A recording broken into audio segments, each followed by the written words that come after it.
Absolute value, what is it? And how can I use it in my math problems? I will show you.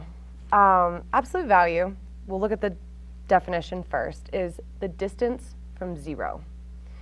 Have you ever seen these bars around numbers? They kind of look like parentheses, or maybe a typo or something like that. Could be parentheses, maybe not. They're not actually parentheses. These bars mean absolute value. And if I put them around a number, so for example, this one, -3, it means the absolute value of -3. So if we think about the definition, we can visualize this on a number line. So if I were to do the absolute value of -3, that really means the distance of -3 to 0. So if you think about a number line, you got a number line right here, we want to think about how far away or how many spaces away from 0 is -3. And you can see that it is 3 spaces, so the absolute value of -3 is 3. If I were to do absolute value of 5, we'll just give you another example here. It means, again, the distance from 5 to 0 on a number line. So you can see here's 5, and we can count the spaces. How far is it from 0? It is 5 spaces, so the absolute value of 5 is 5.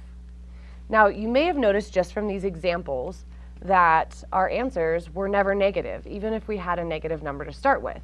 And the reason is because when we're measuring distance, we're never talking negative. Negative can possibly talk about direction, if we're thinking about vectors or more complicated mathematics, but typically, if you're standing 2 feet away from somebody, you're never going to say that you're standing -2 feet away from somebody. It doesn't really make sense to use negative when we're referring to distance. So your answer when you're working with absolute values is always going to be positive. Essentially, you can also, I guess maybe shortcut, think of absolute value as it's a number without its sign. So I'll give you one more example with this.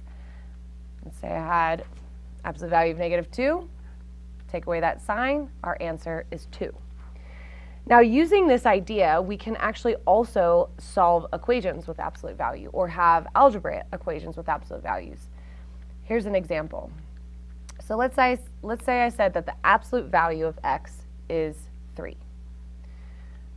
What that means is that the distance of the number that we're trying to figure out from 0 is 3.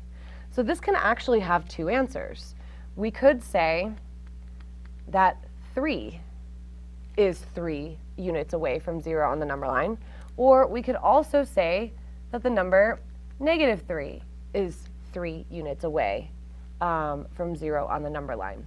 So when we have equations for absolute value, which can be very confusing, or when we're solving equations, we often have 2 solutions, a positive solution and a negative solution, because we're talking about distance from 0.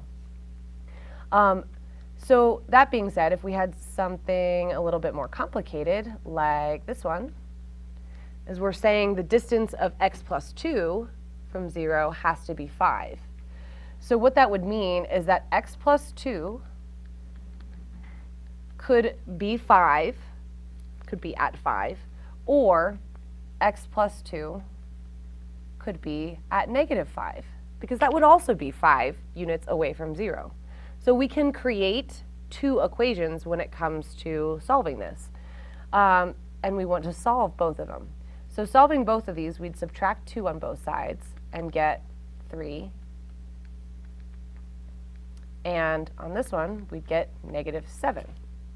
And if you think about this in this way, going back to check our work, if I plugged in 3 for x, I get 3 plus 2 is 5, and the absolute value of positive 5 is 5. And then checking this equation as well, I plug in -7 for my x,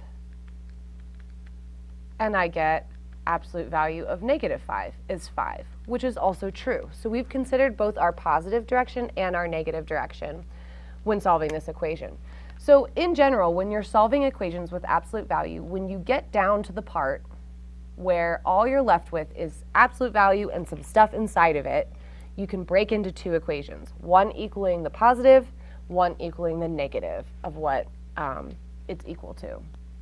A real world example of this would be, I was thinking of temperature. So doctors could use this equation when talking about temperature. So your body temperature should be around 98.6 degrees. And what a doctor is doing when they're checking your health is not just seeing how far above the normal temperature you are, but they also want to know that you're not below the normal temperature, because if you're anything above or below, that's where it's unhealthy.